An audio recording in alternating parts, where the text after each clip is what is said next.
नमस्कार। Super India news TV में आपका स्वागत है। मैं हूं राजेश आर्य। आइए देखते हैं आज का विशेष समाचार। हिजाब की आड़ में सुनियोजित साजिश। हिजाब, किसान, सीएए सब बहाना है। जो लोग 2014 और 2019 में मुंह के बल गिरे, वे मोदी सरकार के खिलाफ किसी भी हद तक जाने को तैयार बैठे हुए हैं। कर्नाटक के उडुपी से उठा हिजाब विवाद एक तरह से अंतर्राष्ट्रीय रूप ले चुका है। जो दुनिया इससे पहले हिजाब से मुस्लिम महिलाओं को मुक्ति दिलाने का अभियान चला रही थी, उसे अचानक याद आया कि अरे हिजाब तो इस्लाम का अनिवार्य हिस्सा है। हिजाब इस्लाम का अनिवार्य हिस्सा हो या न हो, लेकिन मोदी सरकार को अस्थिर करने का षड्यंत्र का हिस्सा तो है ही। पिछले 2.5 साल में यह तीसरी कोशिश है। मोदी देश में तो अपने राजनीतिक विरोधियों की आंखों की किरकिरी बने ही हुए हैं। अंतर्राष्ट्रीय समुदाय के एक हिस्सों को भी वह रास नहीं आ रहे हैं। ये दोनों मोदी विरोधी ताकतें मिल गई हैं। दोनों का लक्ष्य एक ही है कि या तो मोदी कमजोर हो या और उनके अनुसार चलें या फिर सत्ता से बाहर हो जाए। चूंकि मोदी के खिलाफ कोई प्रभावी मुद्दा नहीं मिल रहा, इसलिए भारतीय जनतंत्र को एक अंधेरी गली में धकेलने का प्रयास निरंतर हो रहा है। जहां तक अराजकता का बोलबाला हो, मोदी को पता था कि पहली कोशिश सैन्य ताकत के जरिए होगी, यानी सीमा पर दबाव बनाकर। इसलिए प्रधानमंत्री बनने के बाद से ही वह युद्ध स्तर पर सेना को सुसज्जित करने और रक्षा उत्पादन के मामले में भारत को आत्मनिर्भर बनाने की अभियान में जुट गए। इसके बाद मोदी विरोधियों की ओर से दूसरा रास्ता अपनाया गया, अराजकता और सांप्रदायिकता का। अराजकता के लिए पहला मुद्दा चुना गया नागरिक संशोधन कानून यानी सीएए के विरोध का। मोदी विरोधी ताकतों की ओर से अयोध्या मामले में सुप्रीम कोर्ट के फैसले और जम्मू कश्मीर में अनुच्छेद 370 को निष्प्रभावी करने पर भी विचार हुआ, लेकिन शायद लगा कि इन दोनों मुद्दों पर कामयाबी कठिन होगी। दोनों ही मुद्दे दशकों से लोगों के मानस पटल पर थे और भाजपा के मूल मुद्दे भी रहे हैं। इसलिए सीएए का मुद्दा चुना गया। पूरी तैयारी करके दिल्ली में पहले अराजकता पैदा की गई, फिर दंगा कराया गया, उसके बाद कथित किसान आंदोलन के बहाने एक और कोशिश हुई। गणतंत्र दिवस पर लाल किले पर जो कुछ हुआ, वह सिर्फ और सिर्फ केंद्र सरकार के संयम के कारण भयानक त्रासदी में नहीं बदला। प्रधानमंत्री ने अपनी छवि पर धक्का लगने का जोखिम उठाकर भी उसे निपटा दिया। अफसोस की बात यह रही कि दोनों मुद्दों पर देश की सर्वोच्च अदालत अराजक तत्वों से सहमी हुई नजर आई। अब तीसरा वार हिजाब के नाम पर हो रहा है। इसके पीछे वही मानसिकता है जिसने अकबर को सहिष्णु और शिवाजी को असहिष्णु बना दिया। हिजाब के बहाने हिंदुओं की ऐसी सहिष्णु और मुसलमानों की को पीड़ित बताया जा रहा है।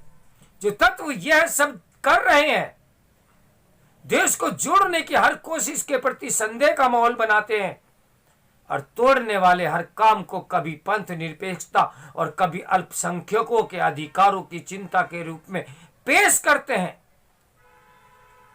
याद कीजिए, किसान हित के नाम पर करीब 1 साल तक दिल्ली की सीमा पर जो लोग सड़कों पर कब्जा करके बैठे रहे, उनके पक्ष में देश और विदेश में क्या क्या नहीं लिखा गया। मोदी सरकार को हृदय विहीन कहा गया, किसान विरोधी कहा गया, जनतंत्र विरोधी आदि करार तक दिया गया। जिन्होंने ये सब किया और जो कथित तौर पर मौलिक अधिकारों की चिंता में दुबले होते रहते हैं, उनके मुंह से कनाडा के ट्रक ड्राइवरों के समर्थन में एक शब्द भी क्यों नहीं निकला। कनाडा के प्रधानमंत्री जस्टिन ट्रूडो की कोई जनतंत्र विरोधी और फास्टिस्ट नहीं कहा गया। जस्टिन टूडी किसान आंदोलन के समय भारत को जितना उपदेश दे रहे थे वह सब हवा हो गया। कहावत है, पर उपदेश कुशल बहु तेरे, जय अच रही ते नर न धनेरे। जस्टिस टूडो को जब समझ आ रहा होगा कि मोदी उनसे कितने बड़े और दूरदर्शी नेता हैं। दरअसल हिजाब, किसान और सीएए सब एक बहाना है। ये 2024 की तैयारी है। जो लोग 2014 और 2019 में मुंह के बल गिरे, वे मोदी सरकार के खिलाफ किसी भी हद तक जाने को तैयार बैठे हैं। इसके लिए वे मुसलमानों का इस्तेमाल कर रहे हैं। उन्हें पता है कि मुसलमान इस्लाम खतरे में है के नाम पर तुरंत मैदान में उतर आता है। दुनिया भर में फैले भारतीय मूल के तमाम लेखकों, समाज शास्त्रियों और पत्रकारों का एक वर्ग यह बताने में लगा हुआ है कि जाति के आधार पर भारतीय समाज में कितना शोषण होता है। मोदी को इसका अंदाजा था, इसलिए जातीय चेतना को मध्यम करने के लिए उन्होंने राष्ट्रवाद को सशक्त करने और लाभार्थी वर्ग बनाने का रास्ता चुना।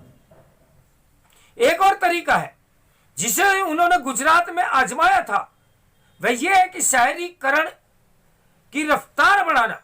Highway, expressway, airport, railway line, बंदरगाह, जल परिवहन, मेट्रो और नगरीय रेल नेटवर्क का विस्तार जैसे तमाम काम करने वाले समय में शहरी विकास को रफ्तार को तेज करें। शहरी जीवन में आकर व्यक्ति अपने जातीय आग्रह को जकड़न से निकलने लगता है। यह कोई सामान्य बात नहीं कि कर्नाटक के एक जिले में उपजे हिजाब विवाद पर ऑर्गेनाइजेशन ऑफ इस्लामिक की ऑपरेशन भी कूद पड़ा। भारत सरकार ने सख्ती से इसका जवाब दिया है। आपको सीएए, किसान आंदोलन और अब हिजाब मुद्दे के तार जुड़े हुए नजर आएंगे। जैसे जैसे लोकसभा चुनाव का समय नजदीक आता जाएगा, यह षड्यंत्र तेज होता जाएगा, क्योंकि इन अंतर्राष्ट्रीय ताकतों को एक बात समझ में आ गई है कि भारत को कमजोर करना है तो मोदी को कमजोर करना पड़ेगा। मोदी इन ताकतों को भारत की डेमोग्राफी बदलने के रास्ते का भी बड़ा रोड़ा बन गए हैं। कोविड महामारी के बाद विश्व व्यवस्था में बदलाव आ रहा है। मोदी के नेतृत्व में भारत की भूमिका बड़ी होने वाली है। भारत के उभार को रोककर अब कठिन है। भारत को रोक पाना भी अब कठिन है। अंतर्राष्ट्रीय मंच पर भारत को निरंतर बुलंदी होती आवाज से बहुत सी ताकतों के पेट में दर्द हो रहा है। बाहर के दुश्मन से लड़ना अपेक्षाकृत हमेशा आसान होता है बजाय अंदर के।